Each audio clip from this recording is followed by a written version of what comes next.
Hello সবাইকে, সবাই কেমন আছো? আশা করি সবাই ভালো আছো। কুহেলি ব্লগ চ্যানেলে তোমাদের সবাইকে জানাই স্বাগত। যারা যারা নতুন বন্ধু আছো অবশ্যই কিন্তু আমার পেজটা সাবস্ক্রাইব করে দিও, আর ভালো লাগলে একটা লাইক করে দিও। তো আমি তো এখন বাপের বাড়িতে আছি, তো সেই জন্য কাল তো রবিবার ছিল, রবিবার মানে একটু বাজার টাজার করতে যেতে হবে, মানে হচ্ছে সবজি বাজার। তো সেই জন্য দেখো সকাল সকাল বেরিয়ে পড়লাম ভাইয়ের সাথে সবজি বাজার করতে। তো গ্রাম সাইডে কিন্তু প্রত্যেকটা দিন তো সবজি বাজার বসে না, তো সপ্তাহে দুদিন বসে, একটা হচ্ছে তোমার বুধবার আর হচ্ছে রবিবার। রবিবার দিনটা যেহেতু সবাইকার ছুটির দিন, গ্রামে কিন্তু প্রত্যেকটা মানুষই কিন্তু রবিবার দিন বাজার হাট করে একদম পুরো স্টক করে রেখে দেয়। তো দেখো বাজারে কিন্তু সব রকম জিনিসই থাকে, আর একটা মানে নির্দিষ্ট জায়গা করে দেওয়া আছে, তো সেইখানেই কিন্তু সমস্ত বাজার বসে, অন্যত্র কিন্তু বসে না।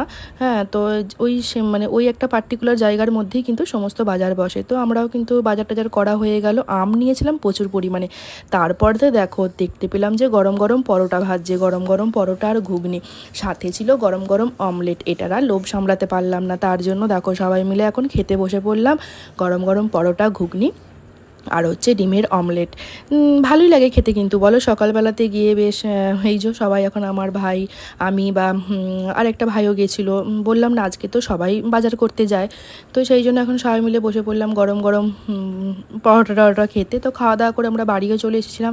বাড়িতে এসে এবার ওকে খাবার দিলাম, ওরও ব্রেকফাস্টে আজকে বানিয়ে দিয়েছিলাম তোমার হচ্ছে ডালিয়া করে দিয়েছিলাম, ডিম সিদ্ধ ছিল আর ছিল কলা। ডিম দেখো দেয়া মাত্র আমার ছোটো ছেলেই টপাটপ করে খেয়ে নিল। তারপরেতে ডিমগুলো একটু কুচি কুচি করে ডালিয়ার ওপরে দিয়ে দিলাম, একটু বেশ স্বাদ লাগবে। তো ওরও খাওয়া দাওয়া হয়ে গেছিলো। তারপরেতে চলে এসেছে কুরিয়ার।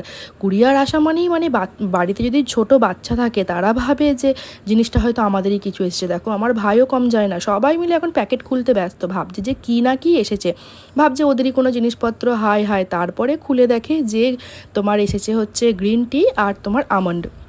এটা আমার বডি অর্ডার করেছিল, এখন ও গ্রিন টিটা খাবে আর সকালবেলাতে একটু আমন্ড খাবে, তো সেই জন্য এই দুটো অর্ডার করেছিল। তো ওরা এখন ভাবলো যে ওদের হয়তো কোনো জিনিস ছিল, খোলা হয়ে যাওয়ার পর যখন দেখলো তখন সব ফেলে দিয়ে চলে গেল। তারপরে দেখো একটা মানে মজার জিনিস, এরা দু ভাই মিলে এখন খাটের তলাতে বসে এখন চকলেট খাচ্ছে চুরি করে, মানে লুকিয়ে লুকিয়ে। আমার ছোটোটাও কিন্তু কম যায় না, কি সুন্দর না এই ছেলেবেলা জীবনগুলি, যেন খুব ভালো লাগে দেখতে। তারপরেতে খাওয়া দাওয়া হয়ে গেছিলো দুপুরবেলা খাওয়া দাওয়া করার পরেতে এখন তো ওর অনেকগুলি ওষুধ আছে, তো এই যে আমার ছেলে এখন খাওয়াতে শুরু করে দিয়েছে। ও এইসব দিকে খুব এক্সপার্ট, ওষুধ খাওয়াতে কিন্তু খুব ভালোবাসে, আবার নিজে ওষুধ খেতেও খুব ভালোবাসে। অনেক বাচ্চারা ওষুধ খেতে চায় না, আমার ছেলে আবার ওষুধ খাওয়ার মাস্টার। তারপর আমি ভুলে যাই হয়তো ওষুধ দিতে, কিন্তু ও কিন্তু ভোলে না। এই যে এখন বাবার এখন সেবা চলছে। তো আমারও যখন শরীর টরীর খারাপ হয়েছিল এর আগে, তোমরা জানো যখন আমার কোমরে যন্ত্রণা হয়েছিল, তখন কিন্তু পুরোপুরি ওষুধের ভারটা কিন্তু আমার ছেলেই নিয়েছিল। তারপরে ঘুমাচ্ছিলাম, ঘুম থেকে হঠাৎ করে আওয়াজ, তো দেখলাম যে আজকে আমাদের গ্রামে বিজয় মিছিল বেরিয়েছে।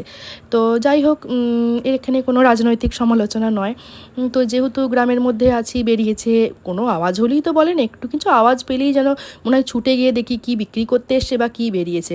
যখন দেখছি এরকম আওয়াজ, তো ভাবলাম দেখছি যে ও বাবা বিজয় মিছিল। তো সামনে যারা যারা ছিল একটু করে আবির মাখিয়ে দিল তাদের আনন্দের উচ্ছ্বাসের। যাই হোক, সেটা তোমার কমপ্লিট হয়ে গেল। কমপ্লিট হয়ে যাওয়ার পরেতে আমার মা বাবা আজকে বেরিয়ে পড়েছিল। তো কাল তো দশহরা পুজো ছিল। আমার ঠাকুমার বাপের বাড়ি হচ্ছে আমাদের পাশের গ্রামেই, হাটগোবিন্দপুরের ওই সাইডে সুকুর। হ্যাঁ, যারা যারা জানো তারা জানো, কালকে ওই দশহরা পুজোতে কিন্তু ওদের ওখানে খুব ধুম হয়। তো সেই জন্য আমাদের ইনভাইট ছিল মানে মা বাবার। তো দেখো আমার বড়ো ছেলেকে নিয়ে চললো, কিন্তু এর এখন কান্না দেখো, দাদাকে নিয়ে যাচ্ছে ওকে নিয়ে যাচ্ছে না। তো ওরা চলে গেল। চলো এবার আমিও বাড়িতে ঢুকি ছেলেকে নিয়ে। চলো আজকের মতো এখানেই শেষ করলাম। সবাই ভালো থেকো, সুস্থ থেকো।